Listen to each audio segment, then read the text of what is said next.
Hello everyone, my name is Surendra Kumar and welcome to the e-learning class. MPPSC मुख्य परीक्षा की video lecture series में आपका स्वागत है।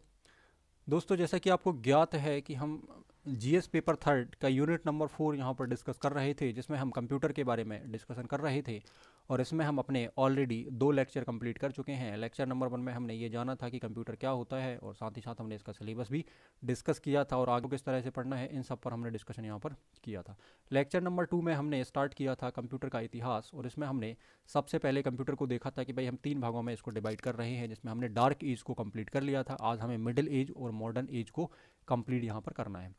साथ ही साथ मैं आपकी जानकारी के लिए बता दूं कि अगर आप MPPSC मेंस एग्ज़ाम की तैयारी कर रहे हैं तो प्री प्लस मेंस हम यहाँ पर चीज़ों को पढ़ने वाले हैं। तो प्री में भी आपके क्वेश्चंस बन रहे होंगे और मेंस में तो हम इसको डिस्कस ही कर रहे हैं। मेंस के हम सारे डायमेंशन या सारे जो टॉपिक्स हैं उनको हम यहाँ पर कंप्लीटली पढ़ने का प्रयास यहाँ पर कर रहे हैं।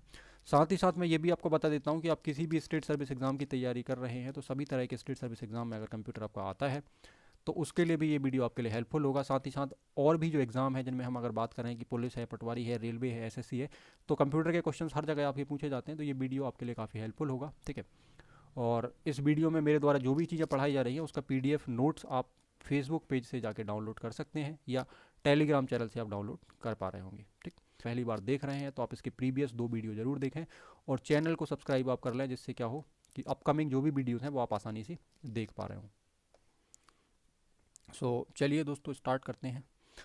तो लास्ट के वीडियो में हमने डार्क एज को डिस्कस किया था और हमने ये देखा था कि 5000 BC से लेकर, ठीक है, 1800 तक का जो टाइम पीरियड है, ठीक है, वो किस तरीके का आपका था और उसमें क्या क्या हमने देखा था। तो आपने देखा कि भाई किस तरीके से चीज़ों का विकास किया गया, एनालिटिकल इंजन बनाया गया। ठीक है, फिर हम अगर बात करें तो ब्लेज पास्कल की पास्कलाइन डिवाइस आपने देखी। ठीक है, चार्ल्स बेबेज का सिस्टम आपने देखा, एनालिटिकल इंजन जो था या डिफरेंस इंजन जो था उसको देखा आपने। ठीक है, उसके बाद हमने लूम के बारे में देखा या लूम मशीन के बारे में देखा। फिर हमने एडा के बारे में बात करी थी, जिन्होंने प्रोग्रामिंग लैंग्वेजेस के बारे में या कंप्यूटर की प्रथम प्रोग्रामर इनको कहा गया। आगे फिर भाषाओं का विकास हमने देखा। तो अब देखो क्या होगा कि मिडिल एज में अब थोड़ा सा चीज़ें क्या हो जाएंगी और बेहतर हो जाएंगी। ठीक है, तो एक चीज़ हमें ये समझ में आती है कि डार्क एज में हमने जो भी चीज़ें पढ़ी हैं वो डार्क एज में जो हमने कंप्यूटर पढ़े वो कंप्यूटर किस तरीके थे, यांत्रिक तरीके के थे। ठीक है, या मैकेनिकल थे ना, मतलब क्या था, उनमें गियर वगैरह लगे थे, सॉफ्ट लगे थे, भाप से चलने वाले जैसे इंजन होते हैं उस तरीके के वो कंप्यूटर थे। साइज़ काफ़ी बड़ी थी। ठीक है, हम पीढ़ियों में इसको जानेंगे ना, पीढ़ियों में कंप्यूटर की साइज़ और उसमें क्या चेंज आया। ठीक है, या जनरेशन में। तो अब हमें सेकंड उसमें जो फेज़ पढ़ना है वो पढ़ना है मिडिल एज। तो मिडिल एज का टाइम माना जाता है आपका 1890 के बाद से लेकर 1944 तक का, है ना, या 1945 तक का जो एज है। द्वितीय विश्व युद्ध के आसपास आप देखोगे, द्वितीय विश्व युद्ध के पहले तक, है ना, जो चीज़ें थी वहाँ तक का जो समय है उस समय को हम क्या कह सकते हैं, मिडिल एज कह सकते हैं यहाँ पर, या मध्यकाल हम कह सकते हैं। ठीक है, या मध्य काल में कंप्यूटर किस तरह के थे हम उनको कह सकते हैं। तो उसमें 2-3 तरह की चीज़ें हमें देखने मिलती हैं। एक तो आप यहाँ पे बताओगे कि हरमन होलेरिथ की टेब्यूलर मशीन हमने लास्ट में डिस्कस किया था। ठीक है, कि चार्ल्स बेबेज का जो सिस्टम था उसके ऊपर इनने काम किया और एक टेब्यूलर कंपनी भी बनाई थी और जो आगे चलकर फिर क्या हुई थी, IBM कंपनी कहलाई थी ना। तो टेब्यूलर मशीन के बारे में हम देखने वाले हैं और हरमन होलेरिथ के बारे में हम पढ़ने वाले हैं। ठीक, साथ ही साथ आप देखोगे एटाना साफ वेरी कंप्यूटर, इसको ABC कंप्यूटर भी कहा गया है ना, ABC कंप्यूटर, ये क्या सिस्टम है इसको समझा जाएगा थोड़ा सा। ठीक है, तो इन्हीं दोनों चीज़ों को हम यहाँ पर डिस्कस करने वाले हैं मिडिल एज में। ठीक है, चीज़ों को समझने के लिए आपने प्रीवियस लेक्चर देखे हों, ठीक है, जिससे आप कंप्यूटर को ठीक तरीके से यहाँ पर समझ पा रहे हो। तो हरमन होलरिथ की टेब्यूलर मशीन हमें पढ़ना है।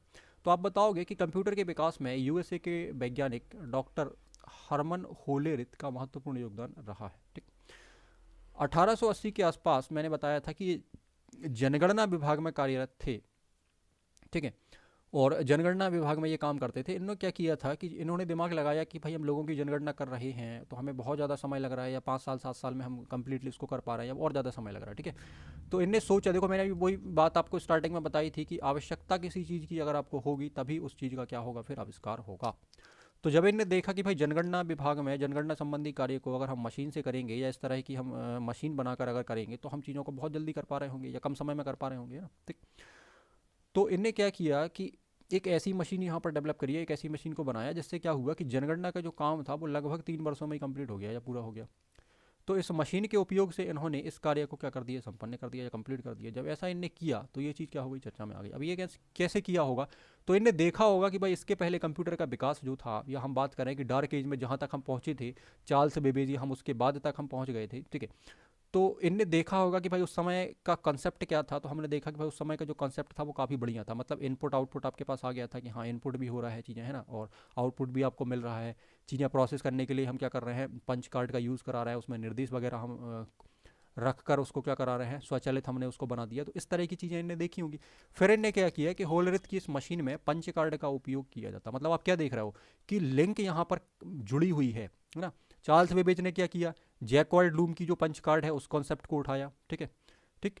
और इन्होंने क्या किया, उसी पंच कार्ड मशीन का सिस्टम इन्होंने उठाया या उसी टेक्निक को उठाया, और फिर चीज़ों को क्या होता। तो आप देखो कि चीज़ें कितनी बेहतर होती चली जाती है। अगर हम किसी चीज़ पर कंटिन्यू प्रयत्नशील रहें या हम उसको करें तो वो चीज़ें बेहतर होती चली जाती हैं, ठीक है। या कोई भी चीज़ है उसको अगर हम कंटिन्यू कर रहे हैं तो उसमें देख पुरानी चीज़ों से हमें सीखना है। इतिहास हमें यही बताता है, चाहे हम कंप्यूटर का इतिहास पढ़ें, दुनिया में किसी भी चीज़ का इतिहास पढ़ें, इतिहास यही बताता है कि पुरानी चीज़ों से हम सीख लेकर एक नई चीज़ को क्या कर सकें, आगे और बेहतर कर सकें या आगे बढ़ सकें। तो अगर हम भारत का इतिहास पढ़ रहे हैं तो भारत के इतिहास में जो पुरानी चीज़ें हमने जो गलतियां करी हैं, जो चीज़ें करी हैं या जो भी अच्छा किया है, तो उससे हम एक सीख लेकर फ्यूचर में हम बहुत अच्छा कर सकें, है ना। या किसी मानव का इतिहास है या हमारा इतिहास है कि हमने अपने जीवन में 20 साल या 25 साल ये गलतियाँ करी हैं, तो उसको अब हम सही करके हम क्या कर सकें, आगे बेहतर कर सकें, आगे अच्छा कर सकें, ठीक। तो यही चीज़ यहाँ पर हमें यहाँ पर सीखनी है साथ ही साथ, ठीक। तो उन्होंने क्या किया, अपने कोड विकसित कर लिए, ठीक है, जिसे होलरिथ कोड कहा गया। कोड का मतलब इंस्ट्रक्शंस होता है कि भाई अपने मशीन में इंस्ट्रक्शन या कोड डाल दिए, जैसे हम कोडिंग कहते हैं ना वर्तमान में कि सॉफ्टवेयर में आप कोडिंग करते हो या कोड बनाते हो, ठीक है। तो वैसे ही इन्होंने क्या किया, खुद के कोड बना लिए, जिसको क्या किया गया, होलरिथ कोड कहा गया। तो इस बात को भी थोड़ा ध्यान रखें कि होलरिथ कोड क्या है, ठीक है, ठीक। तो होलरिथ कोड इसको कहा गया, और इन कोड के द्वारा ही पंच कार्ड में सूचना का संग्रह करना संभव हो पाया, ठीक है। तो पंच कार्ड के ऊपर इन्हें क्या किया, सूचना का या डाटा का स्टोरेज ये करने लगे, या इंस्ट्रक्शंस यहाँ पर रखने लगे, और उसके ऊपर फिर कंप्यूटर काम करने लगा, या जो मशीन इन्हें बनाई थी वो मशीन क्या करने लगी, काम करने लगी, ठीक। आगे फिर आप बताएंगे कि पंच कार्ड में जो छेद होते थे या जो होल होते थे, ठीक है, पंच कार्ड अगर आपके पास है और उस पंच कार्ड में अगर होल है तो उस होल का मतलब क्या है, एक है ये, ठीक है। और अगर कहीं होल नहीं है तो उसका मतलब क्या है भाई, ये जीरो है। तो ऐसा कुछ इनने यहाँ पर सिस्टम ये बनाया, और 1 0 आप सबसे पहले कहाँ देख पा रहे हो, कि यहाँ देख पा रहे हो, ठीक। आगे फिर हम पढ़ेंगे पूरा बाइनरी सिस्टम जो है, ठीक है। जीरो को प्रदर्शित, जहाँ छेद नहीं है या होल नहीं है वो क्या करेगा, जीरो को प्रदर्शित करते हैं। इस मशीन में डाटा को इस मशीन में डाटा को इस मशीन में डाटा को भविष्य के लिए क्या होता था, संग्रह भी हम रख पाते थे। मतलब अभी तक ऐसा नहीं हुआ पहले, या स्टोरेज हमारे पास नहीं था, तब इन्हें स्टोरेज भी यहाँ पर बना दिया कि अगर कोई डाटा है कंप्यूटर में तो आप उसको फ्यूचर के लिए सेव कर सकते हैं। जैसे हम वर्तमान में क्या होता है, हार्ड डिस्क का यूज़ करते हैं और हम उसमें कितना भी डाटा अपना स्टोर कर सकते हैं, जो फ्यूचर के लिए क्या होता है, सेव रहता है कि भाई दोबारा अगर हमें उस पर काम करना है या उस चीज़ का यूज़ करना है तो हम उसको ओपन कर लेते हैं। तो ऐसी चीज़ हमें कब देखने मिल रही है, यहाँ पर देखने मिल रही है, ठीक है। होलरिथ ने क्या किया, एक अपनी कंपनी भी निर्मित कर दी, ये कंपनी एक बनाई, ठीक है। ये कंपनी जो थी वो इस तरह की मशीनों को बेचने लगी, क्योंकि अब इसमें क्या है भाई, बहुत सारी एडवांस चीज़ें यहाँ पर देखने के लिए मिल रही है ना। डाटा भी स्टोर हो रहा है, इनपुट आउटपुट भी हो रहा है, ठीक है, कमांड भी आप दे पा रहे हैं, और जिस तरह की प्रोग्रामिंग आपको चाहिए, जैसे काम कराना है वैसे आप प्रोग्रामिंग करके वैसे काम करा सकते हो। अब ऐसा तो नहीं है कि कंप्यूटर की एक लिमिटेशन फिक्स है कि भाई नहीं ये केवल यही काम कर सकता है, एजुकेशन रिलेटेड दूसरा नहीं कर सकता। आप देख रहे हो कि दुनिया भर में हज़ारों जगह आप देखो कंप्यूटर का यूज़ किया जा रहा है, और दुनिया में हर काम कंप्यूटर से हो रहा है। चाहे फैक्ट्री में बात करें, चाहे हम स्कूल में बात करें, चाहे हम कॉलेज में बात करें, ठीक है, चाहे हम स्टडी में बात करें, तो हर तरह के काम कंप्यूटर से क्यों कराया जा रहा है, क्योंकि आप उसमें जैसी प्रोग्रामिंग करोगे, जैसा काम आप उससे कराना चाहोगे वैसा काम आप करा सकते हो। तो जो सॉफ्टवेयर है वो सॉफ्टवेयर क्या करेगा, आप उसी तरीके का सॉफ्टवेयर उसमें डालोगे जैसा उसको काम करना है। अगर आपको मेडिकल में कोई काम करना है तो आप मेडिकल का सॉफ्टवेयर डालोगे, ठीक है। अगर आपको एजुकेशन का काम करना है तो आप एजुकेशन का सॉफ्टवेयर डालोगे, ठीक है। तो यही चीज़ यहाँ पर हमें देखने मिल रही है कि भाई अब अलग अलग ये तरीके के काम करने लगेगा। तो होलरिथ ने, मैं जैसा कि मैंने बताया कि होलरिथ ने कंपनी भी यहाँ पर बनाई, ठीक है। और 1924 में यही कंपनी एक अन्य कंपनी के साथ विलय हो गई, मतलब एक अदर कंपनी इसके साथ ऐड हो गई, और ये दोनों मिलकर क्या बन गई, IBM नाम से एक कंपनी जानी गई, ठीक है। आपको पता है कि ये है ना इसके बारे में, ठीक। इसके बारे में हम आगे और डिस्कस करेंगे, ठीक है। तो यह पहली यांत्रिक मशीन थी जो बिजली, यहीं से MCQ भी आपके निकलने हैं साथ ही साथ। अब आपने सब कुछ डिटेल से पढ़ा होगा, ठीक है। नोट्स में आपको और डिटेल में चीज़ें मिल जाएंगी, ठीक है। तो मैं उसको कोशिश करूँगा कि इसमें और भी पॉइंट शामिल करे जाएँ, क्योंकि एक लिमिट होती है कि हम स्लाइड्स के ऊपर कुछ लिमिटेड चीज़ें ही यहाँ पर रख सकते हैं। फिर भी यहाँ पर आप जितना आपको पता होना चाहिए वो सारे पॉइंट्स यहाँ पर मेंशन करे गए हैं, बट जो फैक्चुअल चीज़ें हैं वो मैं आपको अलग से दे दूंगा, है ना। चलिए नेक्स्ट हमारे पास आता है जिसको हम ABC कंप्यूटर या एटाना सॉफ्ट वेरी कंप्यूटर कहते हैं। ये क्या मामला है इसको समझेंगे, ठीक है। ABC, ठीक है, इसी को बोलते हैं ABC ना, एटाना सॉफ्ट, और ये बेरी क्या है समझें। तो 1939 की बात है, एक व्यक्ति हैं जिनका नाम है डॉक्टर जॉन एटाना सॉफ्ट, ठीक है। तो ये कॉलेज में प्रोफेसर थे, ठीक है। तो और इनके एक छात्र थे, ठीक है, जिनका नाम क्या था, ईबेरी, ठीक है। तो दोनों नाम अलग अलग है ना, डॉक्टर जॉन एटानासॉफ, ठीक है, ये प्रोफेसर थे कॉलेज में, ठीक है, और इनके एक छात्र थे जिनका नाम क्या था, ईबेरी। तो यूएसए के एक विश्वविद्यालय में जटिल गणनाओं के लिए इन्हें कंप्यूटर बनाने का प्रयास किया, मतलब कुछ कैलकुलेशन संबंधी काम रहे होंगे, तो रिसर्च वगैरह कॉलेज में आपको पता है कि होती है, ठीक है, या प्रोफेसर और स्टूडेंट मिलकर क्या करते हैं, रिसर्च संबंधी काम करते हैं, ठीक। तो इसी रिसर्च के चलते क्या हुआ, कुछ गणनाओं के लिए इन्हें कंप्यूटर बनाने का प्रयास किया, ठीक है।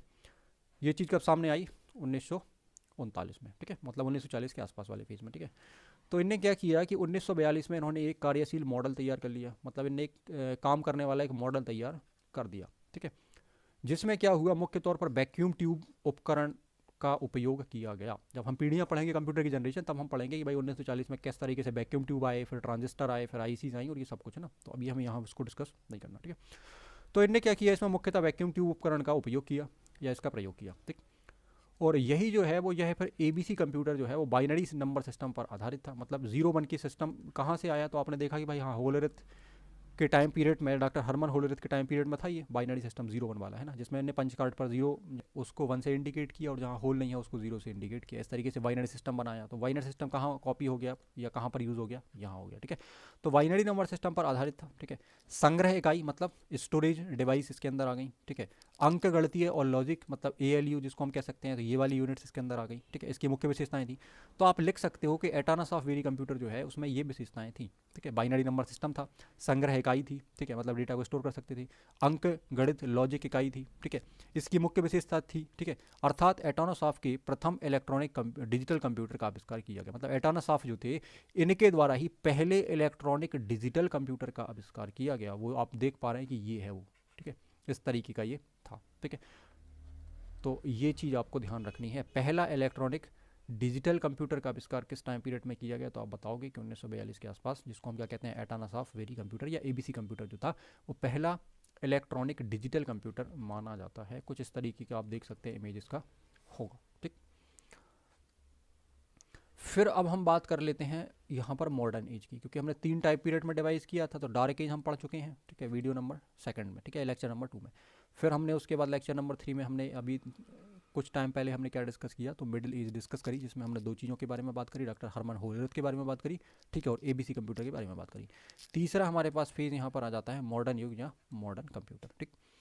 तो मॉडर्न युग में आप बताओगे कि 1944 के बाद के जो 1930 1940 के बाद से लेकर, ठीक है, जो कंप्यूटर बनने स्टार्ट हुए, तो उसको आप कहाँ रखोगे, मॉडर्न युग में आप रखोगे, ठीक।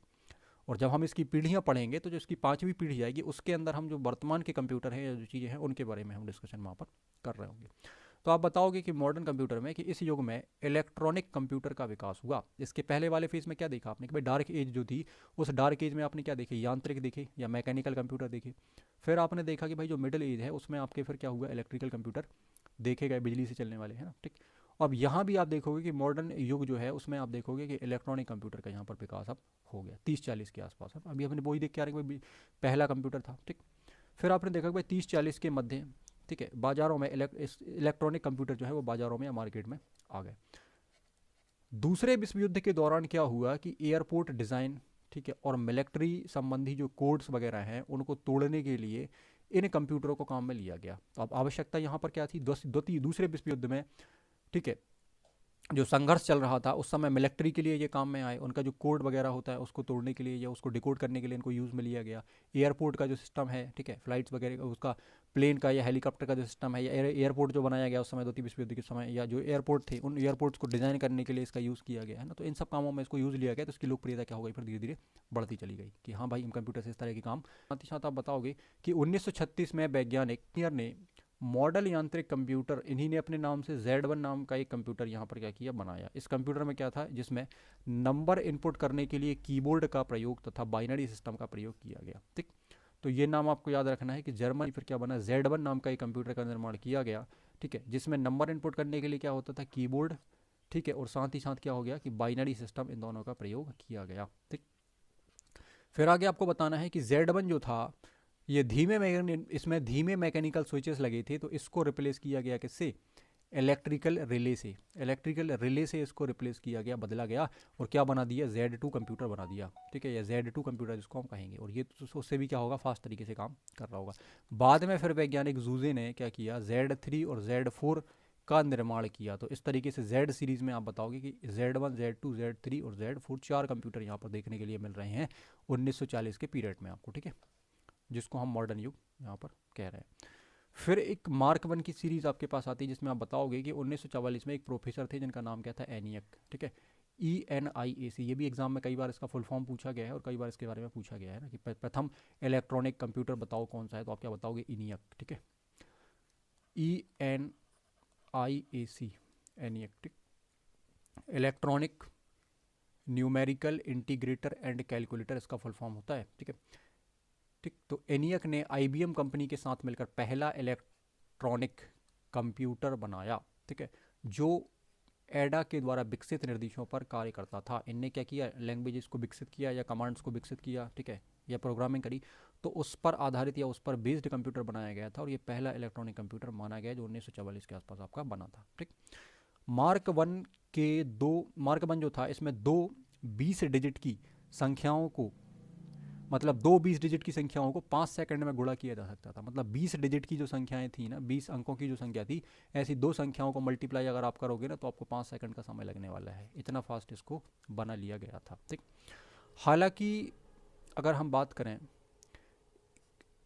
इससे पहले बने कंप्यूटरों से ये तेज था, ठीक है, फास्ट था, लेकिन इसमें एक प्रॉब्लम थी। वो प्रॉब्लम क्या थी कि जब इसमें कोई खराबी या कोई फॉल्ट हो रहा है, ठीक है, तो उसको ढूंढना मुश्किल था, ठीक है, ये यहाँ पर प्रॉब्लम थी। बाद में क्या होगा, जब हम कंप्यूटर की जनरेशन्स पढ़ेंगे ना, तो जो फॉल्ट थे, जो प्रॉब्लम्स थी, जो चीज़ें थी, उनको ठीक करते चले गए कि भाई वैक्यूम ट्यूब लगी है तो कंप्यूटर हीट कर रहा है या बहुत बड़े आकार का है तो उसको रिप्लेस किया गया। फिर ट्रांजिस्टर आया, फिर ट्रांजिस्टर देखा कि भाई ये भी प्रॉब्लम कर रहा है, फिर उसके लिए ICs बनाई गई, फिर इंटीग्रेटेड सर्किट हम जिसको कह रहे हैं VLSI, फिर ULSI, है ना। इस तरीके से चीज़ें करते करते फिर आप देखो कि बिल्कुल हम नैनो टेक्नोलॉजी के ऊपर कंप्यूटर्स या बिल्कुल छोटे आकार के कंप्यूटर्स आप बना सकते हैं, ठीक है, या बन रहे हैं।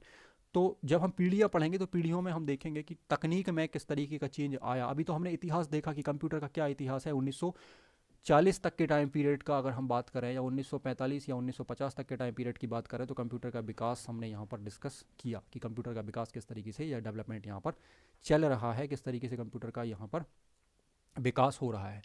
तो अपने आगे आने वाले लेक्चर्स में हम इसके आगे की बात भी करेंगे, ठीक है। और हम कंप्यूटर की जनरेशन्स को जब पढ़ेंगे तो हम कंप्यूटर की जनरेशन में ये देखेंगे कि क्या वो तकनीकी चेंज थे, कौन कौन से यहाँ पर चीज़ों को रिप्लेस किया गया, किस तरीके की टेक्नोलॉजी यूज़ करी गई और हम जनरेशन्स कंप्यूटर की बनाई गई। जैसे आप किसी भी चीज़ की जनरेशन पढ़ोगे, मोबाइल की जनरेशन पढ़ोगे, है ना, आप देखोगे कि 4G मोबाइल हैं या 5G मोबाइल हैं, तो ये जनरेशन है मोबाइल की, ठीक है, इसमें क्या बदलाव है ना। तो वैसे ही क्या है, कंप्यूटर की जनरेशन को हम पढ़ेंगे, पीढ़ियों को पढ़ेंगे।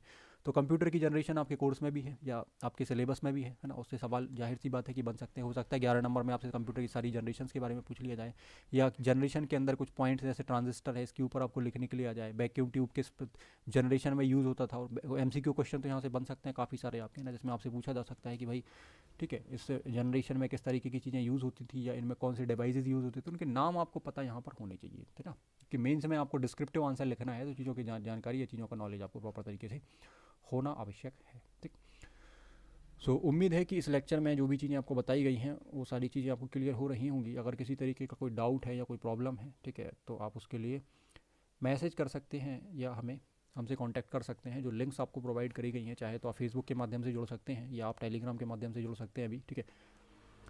तो इस माध्यम से आप अपनी बात यहाँ पर रख सकते हैं। आगे आने वाले टाइम में हम कोशिश करें कि सारी चीज़ें जो हमने डिस्कस करी हैं उन पर हम वन बाय वन डिस्कशन करें और आपको लेक्चर्स प्रोवाइड यहाँ पर कराए जाएँ।